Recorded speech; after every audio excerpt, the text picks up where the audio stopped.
Welcome to Live from the Lab, the podcast where we break down the science of training, performance, and a little bit of business. If you're an athlete, coach, someone who just works out, or entrepreneur looking for evidence-based, trustworthy insights to maximize your performance, strength, and success, you're in the right place. I'm Jason Gonzalez, a strength and performance coach with over 12 years of hands-on experience helping people of all ages level up. Each episode will dive into the latest research, proven strategies, and real-world applications to give you actionable takeaways that actually work. No gimmicks, no nonsense, just performance-driven knowledge straight from the lab. Let's get into it. What are you studying? Let's start now. Yeah. So right now I'm studying psychology as an undergraduate degree. Are you gonna do that? Are you gonna do your doctorate? Yeah. So I plan on doing a PhD in developmental psychology, and then cool. Specializing in three key areas. So the first one is purpose and identity. The second one is long-term athletic development, and then the third one is coaching and leadership within the long-term athletic development. And what are you going to do with that once you graduate? So there's a couple of different routes I can take. My main mission is to translate like what the research is saying into practical, easy to understand information for, youth sports stakeholders and stuff. So whether I go into the actual field of research and become a researcher or go more the practitioner route, I want to get as good as I possibly can at understanding research, because that's the most raw, unbiased type of information that we have right now. So, and I mean, we've talked about this before, but would you say that psychological component and even the idea of long-term athletic development is, how important would you rate that? Let's call it like Maslow's hierarchy of needs type of thing. How would you rate that importance in terms of, we're talking athletes, and it could be from, what's the youngest you have seen? What's the youngest these clubs start at? 6? Well, it depends on which club you're at. If you're looking at long-term athletic development, it starts like literally from the day you're born. Like they say from crib to, what do they say? It's from crib to casket, right? Jeez. Like that's long-term athletic development. Yeah. And so we always apply it to just like sports, which is like age, 6 or 8 to age 18. And if you make it professional or college, it can go a little bit beyond that, but usually it stops around like between ages 35 to 40. But like when I say long-term athletic development, it includes not just talent development, right? But it also includes health-related components, which is physical, mental, and emotional, and that extends beyond sport. Sport is often just the medium through which you can learn these long-term athletic development skills. Okay, so where would you rank that importance of? Maybe you could even separate them. Long-term athletic development could be 1, and the psychological component could be 2, or would you combine those because they're kind of interrelated in a way? I would say they're combined. As far as ranking order of importance, like if you mentioned like Maslow's hierarchy of needs, I would say it comes right after I'm probably biased because this is like every expert thinks they have the most important thing from this perspective. But like I would say, aside from like meeting your basic needs of food, water, and stuff, and like shelter, stuff like that, like I would say this is like right there, right? Because if you're an athlete, if you have this athletic pyramid of food, water, shelter at the bottom, understanding your long-term athletic development would be next. I would say so, because again, it extends beyond sport. It's not just about sports, it's about like human development, right? If you were to have like long-term athletic development as the umbrella term right here, then underneath it, you'd have talent development, which is what everybody focuses on. But then along with it is just human development in general, which is why I rate it at such high importance, because it should be optimizing both ideally. And luckily, what the research is showing, it optimizes human development is generally what can optimize talent development as well, and vice versa. One vice versa. So it's not necessarily that one would work in favor of the other more so. they kind of work on each other.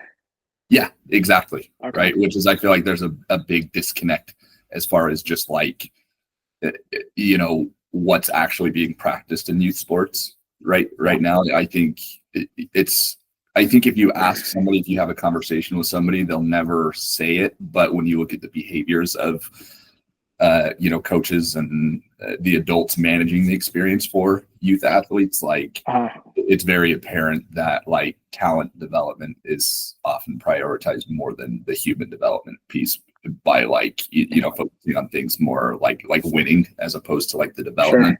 Sure. I'm not saying. And is that due to a misunderstanding though? I think so. I think there's just a lack of information. And if there is information, a lot of it is like not really rooted in any evidence. It's just based on like personal experience and intuition and what people think and feel instead of what's actually being shown. And that's where you come in then, is you try and bridge that gap between the talent and the performance optimization. Exactly. And using evidence as the main source of information, right? To guide, like it's like a pyramid, right? So at the very bottom of the pyramid, you have like what the evidence is showing through scientific research. Like that's raw data. And the thing is, this data doesn't give you like exact prescriptions, but what it does give you is like a range, like there's a margin of error on each side. So it might be that like, training a certain way or implementing a certain coaching methodology gets a certain outcome for 80% of the athletes right. And then there's a margin for error on each side to where it might be another study that was very similar showed for 70% of athletes. And then another study might have shown 90% of athletes, but yeah, studies are crazy like that. Yeah, exactly. Right. But the more research that's done on a field, the more saturated the data can become. Right. Sometimes the data is very like ambiguous where it's like, oh yeah, like, there wasn't really a clear correlation. Like every time we do a study, athletes are getting like different variables, which would require more investigation. But the larger the sample size you get, if there are certain like variables that are consistently getting consistent outcomes, then they call that saturation. And it's very likely that you can make strong predictions on what's likely to get which outcome, which methodologies are going to get to outcome, right? And so that's where, we get principles, right, with the margin of error on each side. And then from those principles, then we can draw our methods, which is what's actually happening like in the weight room, or it's happening on the field and stuff. But it has to be rooted in this data. Because right now it's unfortunately coaches just rely on, experience, which is very largely prone to error. We're only conscious of what we're conscious of, right? We're aware of what we're aware of, and we don't know what we don't know, which is a lot. And so we miss things that could be there, and we often see things that aren't there because we see things through the lens of our current knowledge, right? So would you say that that's one of the biggest mistakes coaches and parents could make when it comes to youth athletic development, is kind of taking the this is what I did approach, or this is, less knowledgeable approach, or even call it evidence-based approach, and just strictly anecdotal and, strictly this is what I did, this is what I just read kind of thing. Yeah.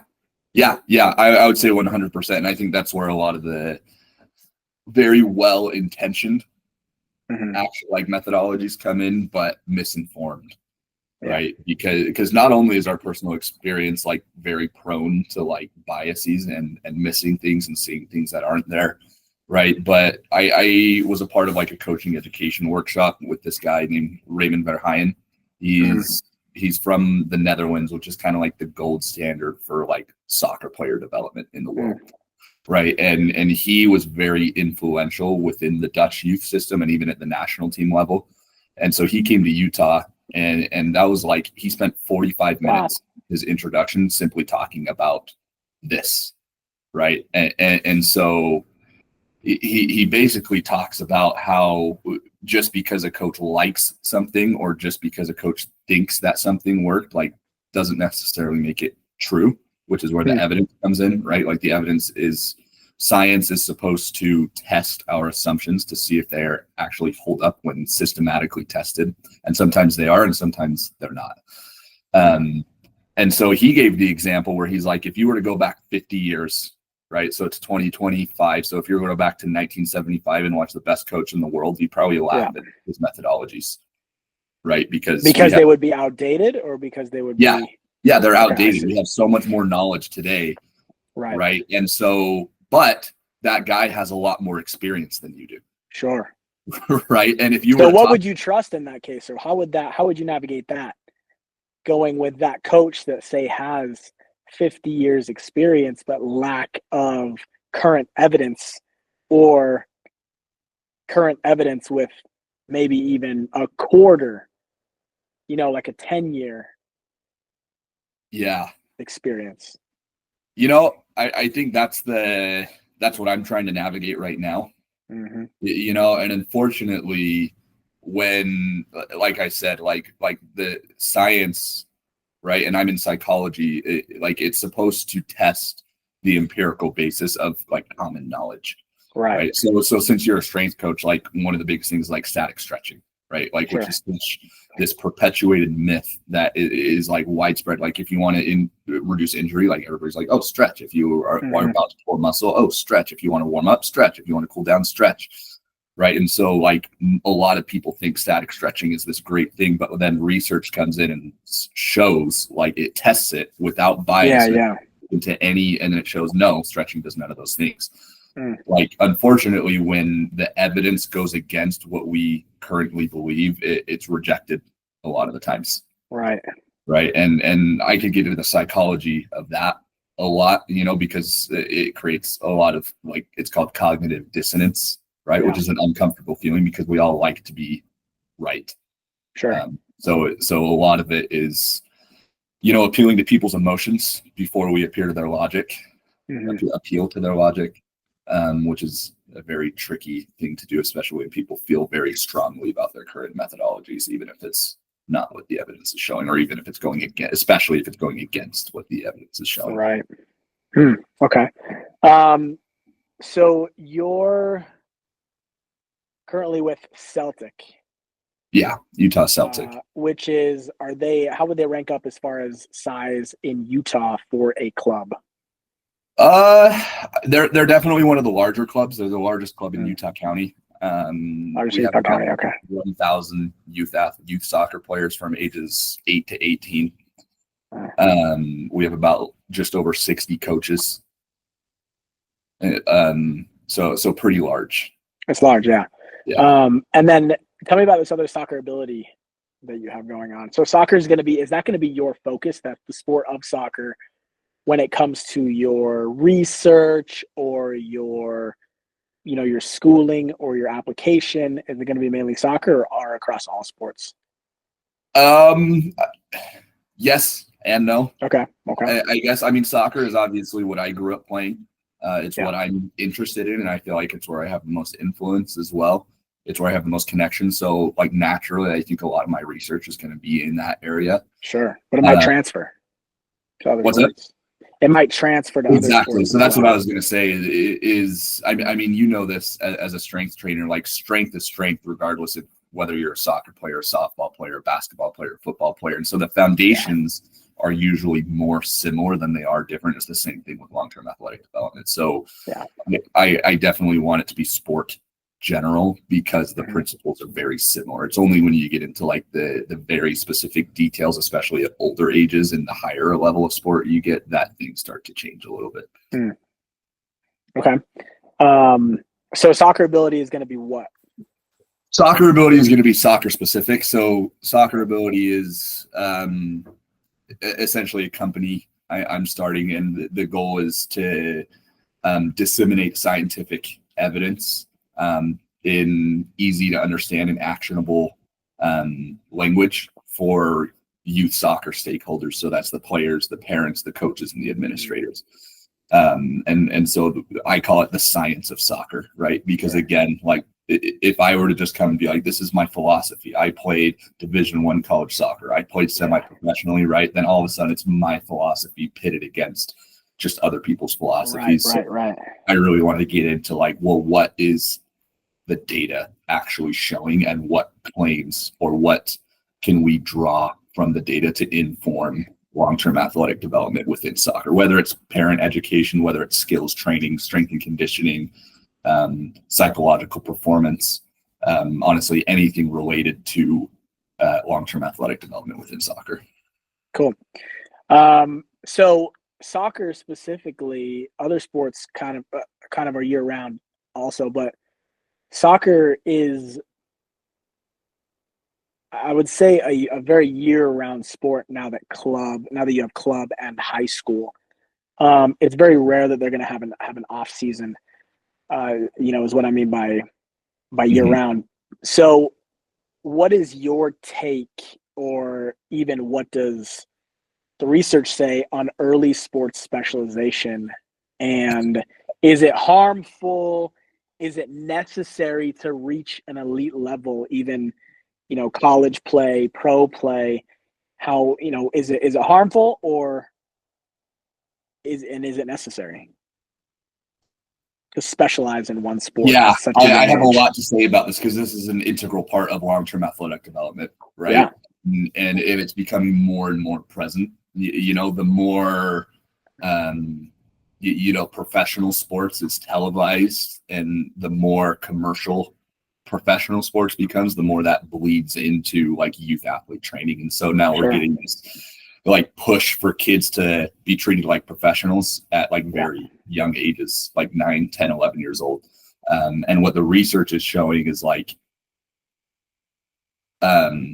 pre-adolescence specialization can be very harmful. Like it can lead to elite athletic performance, but it comes with all of these potential negative side effects, right? So physically, like it significantly increases your risk of injury because you're overly exposed to repeated movement patterns, right? So it increases the risk of, first of all, overuse injuries, and especially if it's at the expense of like participation in other sports.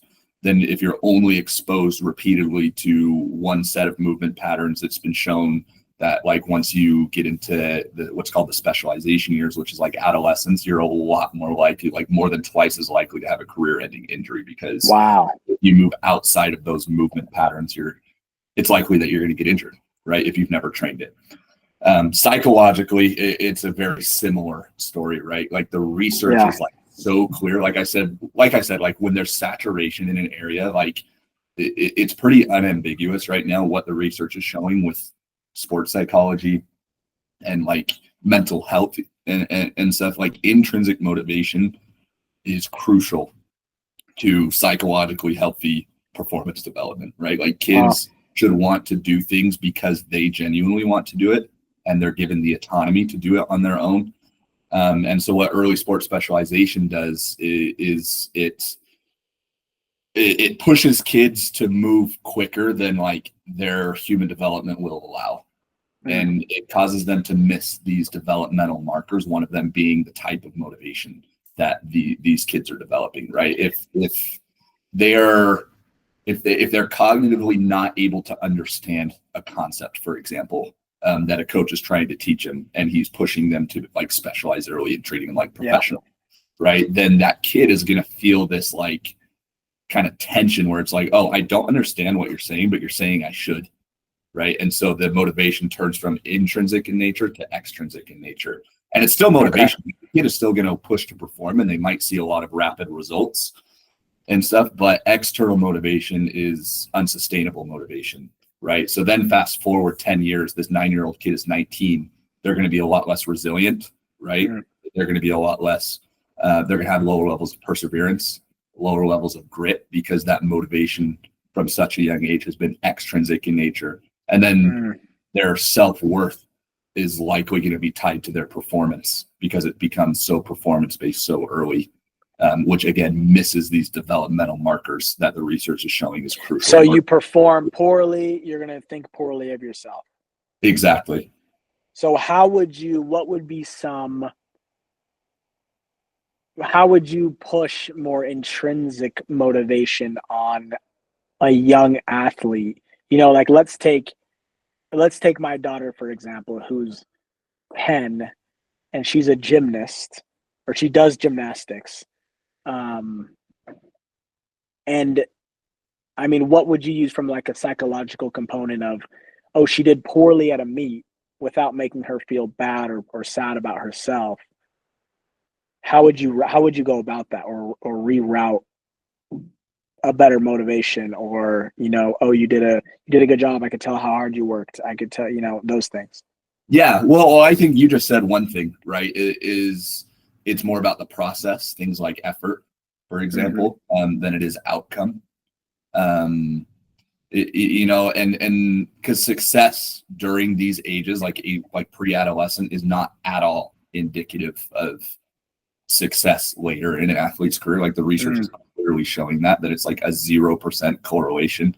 In fact, it's more of a negative correlation than it is a positive correlation. Because they're successful themselves, but because then like the adults come in and are like, oh, like you're such a good player, you have so much potential, and then you start treating these kids like mini professionals, basically, right? And then these developmental markers. But as far as developing an intrinsic motivation, deliberate play has been shown to be like a foundational experience for and what kids, would that be? Adolescent. To take soccer as an example, deliberate play is like playing the game, right? Like that's why kids play sports in the first place, right? Like think about like a video game, you know, like kids love like Fortnite, for example. If you were to get like a parent or a coach standing over a kid's shoulder and like telling the kid which buttons to press, when to press them. That's a good example. Right? Like then all of a sudden it's going to be more about pleasing the parent and the coach and not playing the game, right? Which is that's an example of extrinsic motivation. Okay. Yeah. So bring that back to like youth sports. If a kid shows up to a training and for the majority of the time they're doing like cone drills, for example, which is been shown to like not even translate to like sport performance, by the way. Right. Yeah, like that's a whole other podcast. Yeah. But it's not fun for the kids either, right? They're not playing the sport that they signed up to do. Right. So deliberate play is like you're setting up game realistic situations. And then the second piece to that is autonomy supportive coaching and autonomy supportive environments, which essentially is meeting the psychological needs of kids. So it's like the ABCs, right? Which is, so you need to give the kid a sense of autonomy, which is like they feel like they are making choices on their own and not being controlled. The B is they feel a sense of belonging. Like when they show up there, are they getting along with teammates? Do they feel supported by the coach? And then the third C is competence, right? Do they feel like they are good at what they're doing, or do they feel like they possess the tools to become good at it? And if they don't feel that, then that's where you can maybe go back. Well, that's where you can, I guess, where would you go if they don't feel like, oh, I'm not good at, because maybe some athletes think, oh, I'm not good at this position. You know, when they make a mistake or if they lose a game or if they do something that they take personal, you know, where would that just be the motivation and just the positivity of the coach or parent or anything like, you know, the surrounding? I would say a lot of like the type of motivation that a kid is going to develop at young ages is based on the type of feedback that they're receiving from the adults managing the sport experience, right? Like, like I'll take a 9-year-old kid, for example. Like it's very hard for them to separate like effort and ability, and it's very hard for them to separate themselves from what's going on in their environment. Like if a coach tells a 9-year-old kid, like, you are this, the kid's going to believe I am. Yeah, for sure. And same thing with a parent. So the feedback that they receive is extremely important, and it's important that we keep the autonomy with the kids, right? And not become so outcome based so early. Like sport is already about winning and losing. There's already winners and losers. Like every kid who plays a game, a sport, like wants to win intrinsically, right? There doesn't need to be any added unnecessary pressure from the outside to perform, or else it's very easy for them to shift from this intrinsic desire to like want to win, which pushes them to get better, versus like pleasing a coach or a parent Oh, it's different. Yeah. And that's where they can maybe feel let down if the coach or parent has a negative attitude towards their play or their game or their outcome or whatever. Yeah. Yeah, exactly. That's crazy. I mean, I can't tell you how many times I've interacted with an athlete who has had a poor experience with a coach, a head coach, even at the college level. Yeah. Mainly high school, where they're like, man, like I don't even want to play next season because if my same coach is coaching, I just don't want to play. And that happens so much. Yeah. And I think it sucks. I think it misses the point, right? Like I think these types of behaviors, like the controlling behaviors and the hyper competitiveness of focusing on results versus development, like winning obviously is a part of development, right? Like, but I always like if winning is the main goal and development is the objective in between, they need to be switched, right? The development is more, it's the task, the process, which we need to keep in mind, especially in youth sports, and the winning is more of the objective that pushes and motivates kids to work harder and to compete with the goal of developing and becoming better and reaching their potential, essentially, right? So kind of what well, I was just going to summarize just kind of what that first question that I asked you about becoming elite and if there should be a focus on that. It's less chasing the elite status and more focusing on long-term health and movement quality and long-term athletic development with strength training. But this is from a psychological component though. Mm-hmm. Yeah, no, it's all like, and that's the thing, like there's a lot of overlap between the methodologies that are going to hit these developmental needs, whether it's physical, mental, emotional, social, which is the cool thing, right? Is like, it doesn't have to be one at the expense of other. It's not like, autonomy supportive environments is not just for sporting performance and sporting development. It's for just positive, like motivation in general, which is a positive human development piece, an important piece of just human development in general, right? And so this is where long-term athletic development, like sports, can be a very positive, like influential vehicle for people to develop as humans, right? They can learn physical skills, they can learn emotional, social skills, but if we're not careful, the outcomes that kids receive are mainly dependent on the way adults manage the experience. And if we're not careful, it's the research is showing that the majority of it is actually negative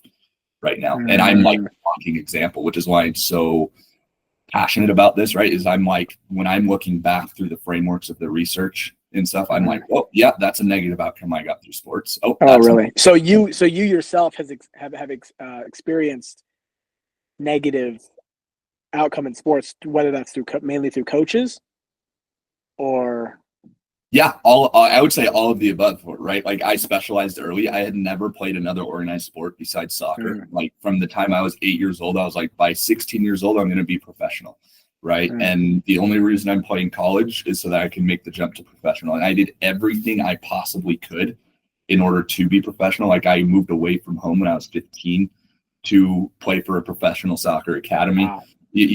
So I sacrificed a lot, and with the amount of time and energy I feel like I put into the sport, I feel if we're going just based on like the cause and effect mindset where it's linear progress, like I feel like I should be playing in like England or Germany right now. Right. But now looking back through the frameworks of the research, I'm like, whoa, the early sport specialization not only hindered my performance, right? It led to things like, because it hindered performance by like when I was 10 years old, like I was the best player hands down in my age group. And I can say that very confidently. But when I hit adolescence and kids started to catch up and I had those expectations to be the best, like I became very self-conscious of my performance, which actually hindered it more than helped. And then I developed a lot of competitive anxiety, which bled into off the field stuff, right? I was a very just anxious person in general. And my self was completely attached to my sport. Like if I had a bad game, like my life was awful. And if I had a good game, I was like on cloud nine. And then physical outcomes, like I had a career-ending injury when I was 21, right? Like doing an athletic movement that my body was not used to because I had never moved out of those parameters besides soccer. And when that went out, when my career went out the window, like my identity went out the window as well. So this is how like long-term athletic development is so tied with just positive human development in general. And like very, very, very few people actually make a career out of their sport. The good thing is like optimizing just long-term healthy, long-term athletic development will increase the chance of making it, but without those negative side effects, because everybody retires at some point anyway. Right. So again, it doesn't have to be elite performance, making it professional, making it college, or healthy development. Like healthy development will help you achieve those things, and you'll get more out of it just in your life in general. Wow. Okay. So if you maybe, I was gonna ask a final question, but maybe you could have just answered it. Was if you can give one piece of advice to athletes, coaches, parents to ensure long-term success in sports, and also it could apply to life, what would it be? Or, I feel like you kind of answered it in a way just from personal experience, but what would that look like? What would that be? Yeah, I would say, especially at the youth level,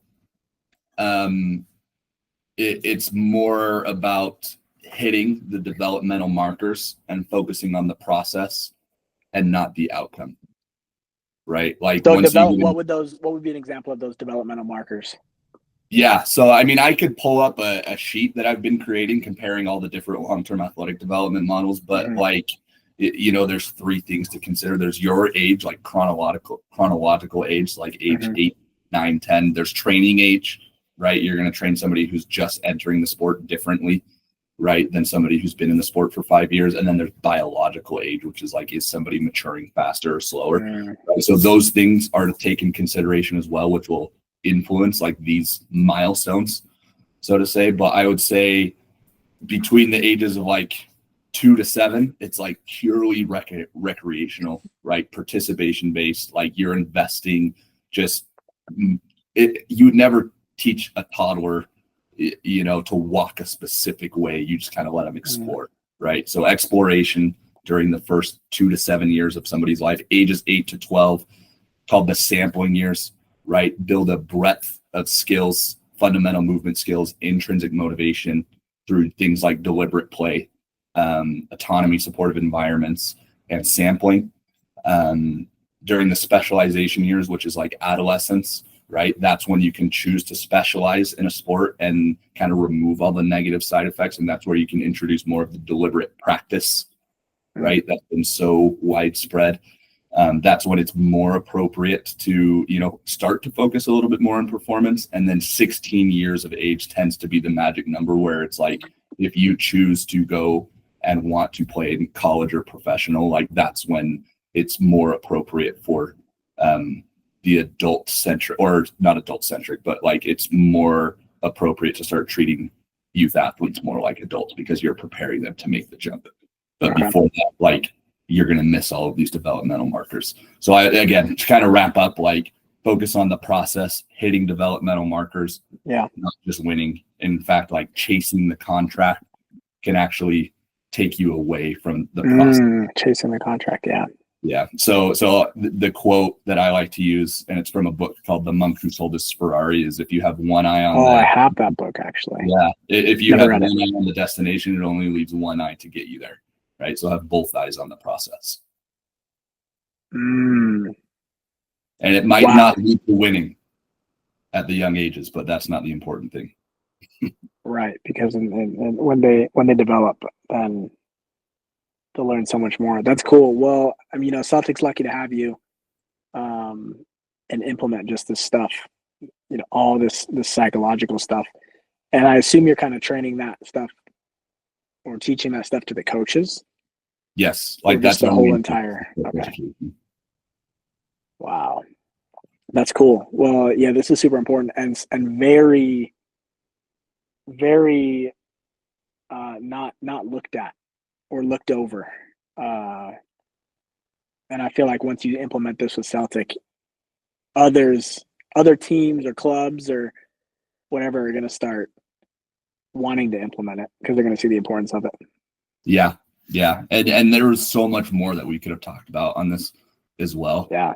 To dive deeper into like what, for example, like training load could look like at 9 years old versus 16 years old, and at the elite performance level versus the recreational performance level. Like there's so much that goes into it.